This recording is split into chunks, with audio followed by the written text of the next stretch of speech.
Hey, what is up, guys? This is Brett here from BrettDave.com, and welcome back to the channel. Now, 10 years ago, when I first decided that I wanted to up and move to Thailand, I was so excited, and the first thing that I wanted to do was kind of go and tell everybody my plans, okay? I wanted to tell everybody what I was planning to do, my family, my friends, even people I didn't know, right? Now, the reaction I got from these people was the complete opposite of what I was expecting, okay? So stick around in this video because I'm going to break down some of the things that people said to me, and I'm pretty sure you've probably heard them as well. Okay, now the first group of people that you're going to tell your plans about are going to be your family, okay? Now, the sort of stuff that your family say when you tell them that you're going to be moving halfway around the world is kind of stuff you'd expect them to say. You might have some family who aren't very well traveled, and we can kind of give them a pass because it's like our parents, our brothers, our sisters, and stuff like that. But, you know, some of the things they're going to tell you is it's really dangerous. Isn't Thailand like super dangerous? No, it's not dangerous. It's way less dangerous than the United States, than the UK. The crime rate is basically zero, okay? The only other place I could think that would be less dangerous is probably like Saudi Arabia or some of these Middle Eastern countries, okay? The next thing they're going to say is, well, what about, you know, holidays, family events, and all that sort of stuff? And, you know, when you do move halfway across the world, that is something you do have to deal with. However, one thing I always say to people is when you're moving to a country like Thailand, we have this thing called air travel, okay? And if you're going to move to Thailand, one of the number one things that you should factor into your expenses when you're weighing up how much is it going to cost me to live, you need to slap a couple of £1,000s, a couple of $1,000 on top of that so that you can take trips back home, okay? You don't want to be out here if you're good with your family. I mean, some people aren't, but if you're good with your family, you don't want to be out here for years on end without ever seeing them, okay? So you need to factor that into your budget. And when your family say to you, you know, what about, you know, Christmases and things like that, you can say, I can come back. I'll be back at Christmas, you know? One thing that's amazing is when I first moved here, my family didn't come out here for years, probably 7 years. And I would always fly back there. And my friends as well. One thing I never understood was my friends also would call me up and say, hey, when are you coming back? When are you coming back? And I'll say, when am I coming back? Why don't you come here? Why the hell am I going to want to fly all the way to, you know, Ireland or England where it's grey, miserable, cloudy? When you guys are all at work, what am I going to do? I'm not going to do anything. It's the same price and you get a holiday. If I go back, it's not really a holiday, is it? Okay, so that's one of the things that your family will say to you anyway. Now, my family were pretty cool when I moved to Thailand. I got a pretty cool family, you know. So they were like, yeah, go for it. Have fun. Enjoy. I mean, obviously, my mother and stuff probably felt sad that I was coming out here and stuff and misses me and, you know. But I talk every day. We chat every day on the telephone and have done for, you know, 10 years pretty much. My mum, my sister and all that stuff. So stay in touch. I mean, we've got technology nowadays. You can keep in touch. You know what I mean? However, some people's families, I know people, I've got a friend, he lives out here and, you know, not everybody's family is like mine. And his parents, I shit you not, they literally call him, he said, on a daily basis and say to him, when are you coming home? They guilt trip him. They tell him, you know, all the stuff that you're doing is not going to work. You need to come back. They tell him that, like, he's abandoning them and make him feel guilty. And he has to contend with this on like a daily basis. So although, like, you know, my family were pretty good, obviously people have different families and they have different mentalities. But, you know, that's something you will have to contend with. And some people's families may say some stupid shit. I think the fact that people say, your family will say it's dangerous and stuff, you know, that's just a off the cuff reaction because they care about you. But that's that. Now, the second group of people who you're probably going to tell your plans to are going to be your friends. And now this is where shit really hits the fan and where you kind of go for a little bit of a crisis because you start to understand, like, are these people really my friends? Do they really have my best intentions at heart? Or are we all just in this kind of like sheep mentality where they want me to be the same as them? So first off, they're going to hit you with like stupid comments, like the ridiculous dumbass comments. Yeah, like, oh, you're moving to Thailand because you want to buy a wife and, you know, isn't Thailand just all prostitutes and, you know, all this stupid, fucking ignorant stuff. This is what a lot of your friends will say. And it'll be like a kind of tongue in cheek, like bashing with their elbows sort of thing. Oh, yeah, no, where you going there and all this stuff, which, you know, if you've been here, you kind of think, fucking hell, like, Are you a fucking retard or what? Like, you have to kind of contend with this shit. So firstly, you're going to get these dumbass comments, like really stupid comments off of people, and you have to just kind of bite your tongue. And actually, if anything, that just makes you want to move even more, because you think, fucking hell, am I like these people? Do I want to stay here surrounded by these types of people who are like that fucking ignorant? And like literally that's their response to their mate wanting to do something good for themselves, you know? When they realize that doesn't work, next they're going to hit you with like these smart ass comments, right? Where they're going to kind of try and use logic on you. They've tried to kind of like peer pressure you and try to make you out to be like a sex tourist or a sexpat or whatever it is, just because you perhaps have the opportunity, or you have the balls, or you have the courage to go and do something much better than what they're doing. You know, once they've tried to like emotionally fucking trigger you, next they'll try and like convince you with logic. Okay. So they'll say things like, you know, how are you going to make money? And if you tell them, they're going to say, oh, that's probably not going to work. You should probably just stay here and get a stable career. Why don't you get a job? Why don't you get a shit job like what I have, and then just do that for your entire fucking life? And the great thing about that is you can just find a Western girl, you can get married, you can have kids, you can get this big mortgage on this house. So now you're basically trapped. You're basically enslaved. Yeah. You've got this enormous amount of debt. You go to work every day. You can't get out of it, right? If you try and take a holiday, well, you can't, because you can, but then you're paying your mortgage. You can't really go on any extended trips. So they try and get you to just like buy into this like drone type lifestyle. Just do what everyone else is doing, man. Just do what we're doing. Just get a really like crappy job that you hate and do it 9 till 5, which is like a third of your fucking life. It's like half of your life, because the other third you're asleep, right? So just do something you hate for half of your life. Spend your evenings like going to Nando's, or, you know, that's in the UK, we go to Nando's. Maybe in the US you go to, I don't know, Chick-fil-A. I don't know what restaurants you have. You know, spend your evenings just sitting down in the pub, going, you know, doing something rubbish, okay? Just spend your whole life doing that. Wait until you're 50 or 60. And then when you're about to die, because you could die, you could like get cancer in your 60s or something, and then that's it. That's been your entire life. Then go and move, then go and travel. But at least you would have had a stable job. At least you would have had a stable income. And that's the most important thing. Doesn't matter if your life is fucking awful and you suffer for 40 years. Do it because everyone else is doing it. Okay. So that's what you should do. That's what they'll tell you.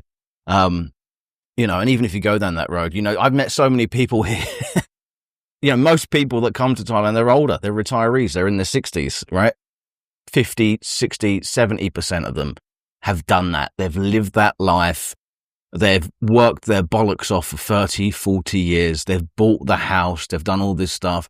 And then all of a sudden their wife turns around and says, you know what, I'm having an affair with the pool boy or whatever the fuck, and get out the house. And by the way, that house that you spent 30, 40 years buying, it's now mine. You don't have a pot to piss in. Good luck.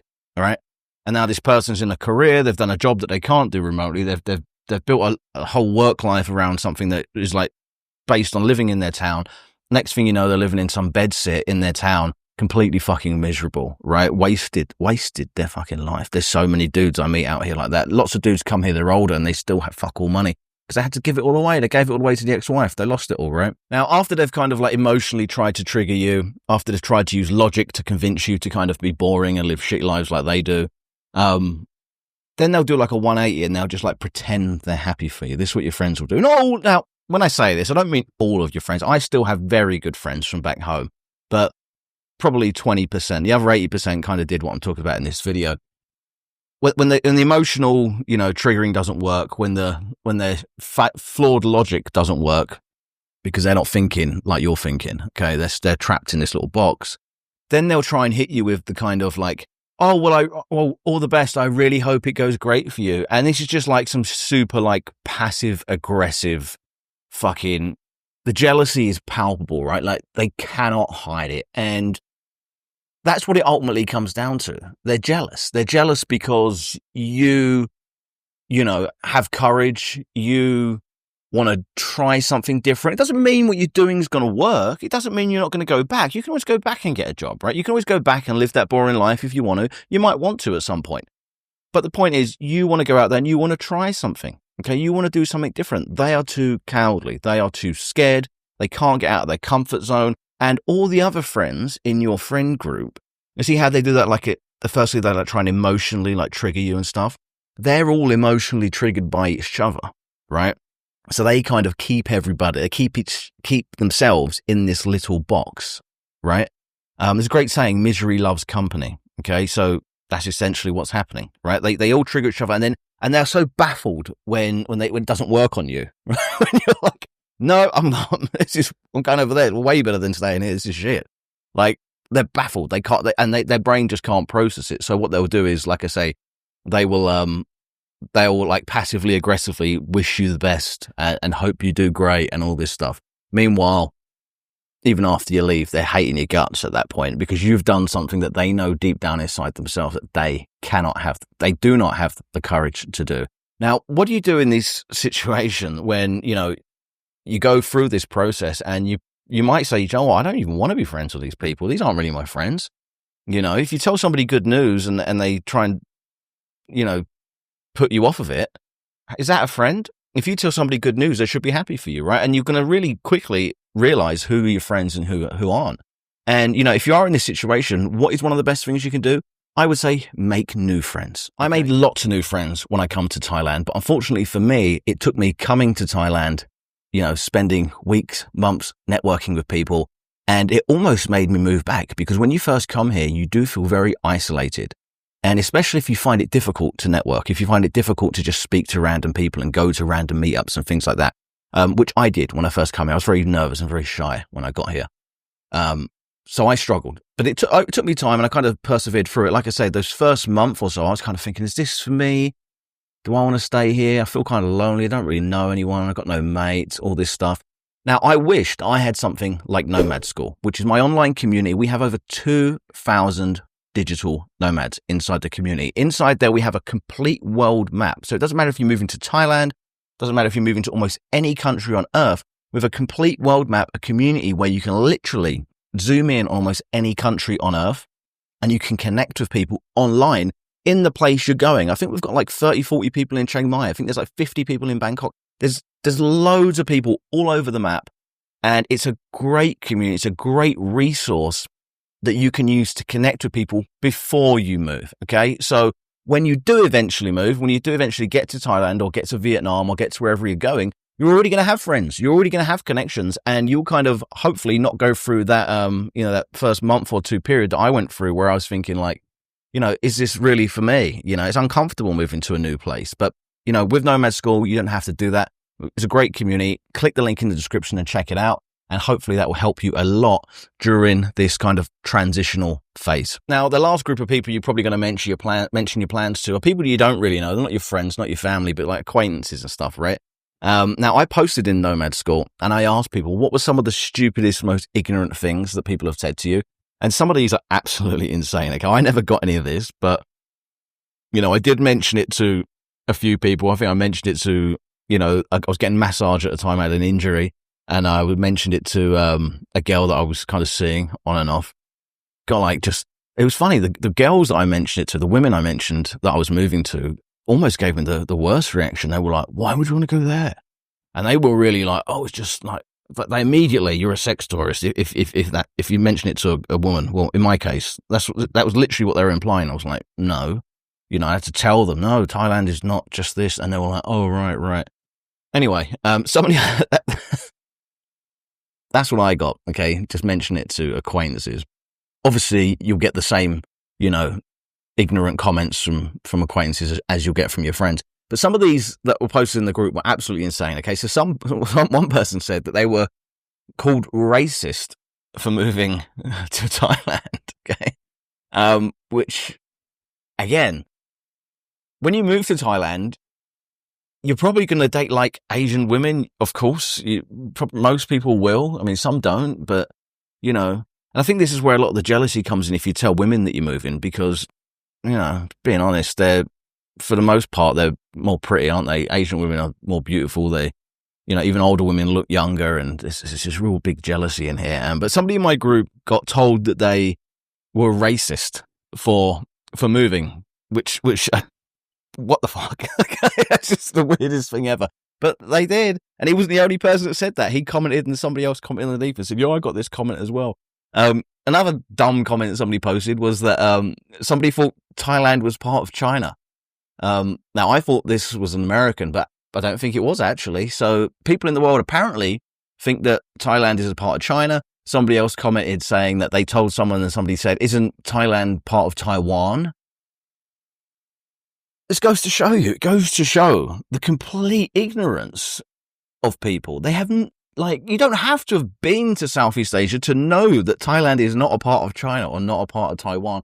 And these are the same people that, call you stupid for moving, call you stupid for doing something better with your life.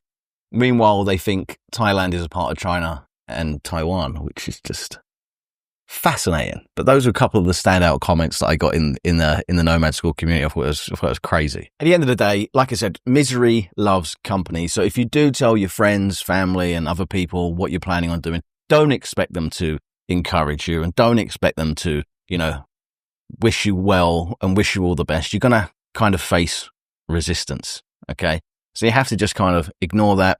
Like I said, you can make new friends and also think about the bigger picture. Okay. Do you just want to stay doing what you're doing? Do you want to commute to work like every single day, go to work at 8 a.m, come back at 8 o'clock at night, do this for decade and decade on end? It's such a horrible way to live. And, people will try and like I said, logically, play tricks on you. All right. They'll say things like, you won't make nearly as much money if you try and do your online business thing, or you won't make nearly as much money if you open a business in Thailand and all that stuff. And you know what? That may be true. But weigh it up. It's not all about money. Everything's not all about money, but that's the ultimate standard that everyone just, if it comes down to money, people will waste their entire life to earn a bit more money. It's so crazy to me. I know lawyers. I've met lawyers. I've met bankers. I've met doctors. I've met all kinds of people out here in Thailand who could be back in the US, could be back in the UK, making tons of money doing what they do. And they all tell me the same thing. They said, Brett, I had enough of it. I don't care. They say, I make less money. They make less money, but they actually have a life. Okay. How much is your time worth to you? Are you prepared to give away half of your life to earn a couple of extra $1,000 or a couple of extra £1,000? And you could still make loads of money out here. I've also met people that come here with nothing and made fucking millions. I know millionaires who come here with nothing. Okay.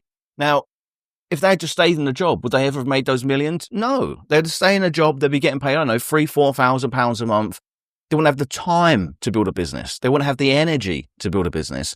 And they would just be stuck there for decades. Okay.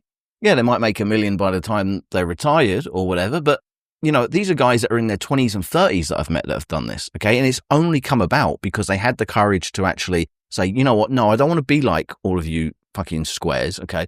I want to go and I want to do my own thing. And I at least want to try. You know what I mean? Have the courage, have the balls to actually fucking try. If you fail, so what? Okay. You had a great experience. You had a good time. You can always go back. You can make some money. You can try again. It's not the end of the world. You know what I mean? So have the courage to get out there and give it a go. And don't let these people hold you back. That's all for this video, guys. I really hope you enjoyed it. And like I said, if you are worried about that transitional period and dealing with these kinds of people, and you probably will lose some friends, then check out Nomad School. Come and join us in there. We've got a great group, awesome community, really, really friendly. I don't tolerate any fucking shit in there whatsoever. And yeah, got lots of meetups, all sorts of stuff planned coming in the future. So take care, and I'll speak to you soon. Goodbye.